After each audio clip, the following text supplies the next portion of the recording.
सोलापूर शहर पोलीस आयुक्तालय हद्दीतील सराईत गुन्हेगारांच्या वाढत्या गुन्हेगारी कृत्यांमुळे नागरिकांचे दैनंदिन जीवन विस्कळीत होत असून सार्वजनिक सुव्यवस्थेला धोका निर्माण झाला होता। या गुन्हेगारांमुळे शहरात दहशतीचे वातावरण पसरले होते व नागरिक पोलिसांकडे तक्रार देण्यास घाबरत होते। महानगरपालिका निवडणूक प्रक्रिया निर्भय, सुरळीत व पारदर्शक वातावरणात पार पाडण्याच्या दृष्टीने तसेच सार्वजनिक सुव्यवस्था अबाधित ठेवण्यासाठी पोलीस आयुक्त सोलापूर शहर श्री एम राजकुमार यांनी मागील 2 दिवसात रेकॉर्डवरील 3 सराईत गुन्हेगारांवर महाराष्ट्र प्रतिबंधक नजर कैद अधिनियम MPDA अंतर्गत स्थानबद्धतेची कठोर कारवाई केली आहे। मिथुन धनसिंग राठोड वय 33 राहणार घोडातांडा दक्षिण सोलापूर आज सराईत आतभट्टी दारू विक्रेता असून जेल रोड पोलीस ठाणे परिसरात अनेक वर्षांपासून अवैध दारू विक्री, वाहतूक व पुरवठ्यात सक्रिय होता। त्याच्या विरोधात एकूण 27 गुन्हे दाखल असून यापूर्वीही प्रतिबंधक कारवाया करण्यात आल्या होत्या। तरीही त्याच्या वर्तनात सुधारणा न झाल्याने दिनांक 18 डिसेंबर रोजी येरवडा कारागृह पुणे येथे स्थानबद्ध करण्यात आले। सलमान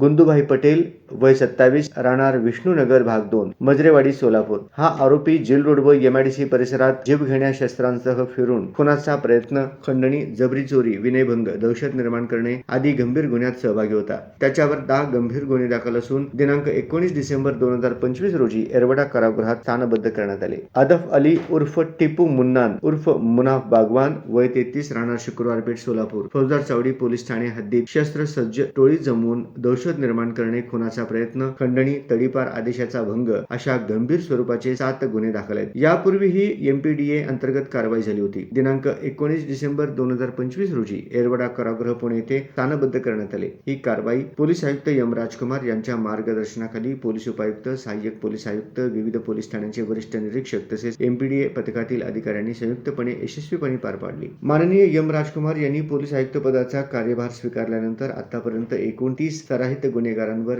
MPDA अंतर्गत कठोर कारवाई करण्यात आली असून शहरात कायदा व सुव्यवस्था राखण्यासाठी पोलीस प्रशासन कटिबद्ध असल्याचे यावेळी स्पष्ट करण्यात आले।